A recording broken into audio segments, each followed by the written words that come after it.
অনেকের ভিতরেই মনের মধ্যে মানে কোশ্চেন যে হচ্ছে আমি বেকারি থেকে কেক নিয়ে যে সেল করি, তো তাদের জন্য ছোট্ট ছোট্ট করে আমার কিছু ভিডিও, যে আমি আসলে নিজে হাতে কেক বানাই, কষ্ট করেই বানাই, সারা রাত জেগে বানাই। ঠিক আছে, এই যে এতক্ষণে মাত্র একটা কেক রেডি করতে পারছি। এখন কি করবেন আপু? এই যে ওভেনে দিয়ে দিচ্ছি। কত মিনিট লাগবে? এটা 40 মিনিট লাগবে। আচ্ছা, ডিম নিচ্ছি। এখন আমি ডিম ভেঙে নিব। ডিমটাকে খুব সাবধানে ভাঙতে হবে, কারণ কুসুম যদি ভেঙে যায় তাহলে আর ফর্ম হবে না ডিমের। হ্যাঁ,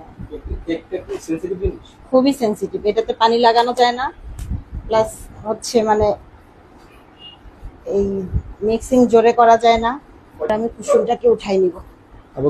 এটা একটু মানে সাদা অংশটাকে ফিট করতে হবে, তাই না? হ্যাঁ, সাদা অংশটাকে ফর্ম করে নিব।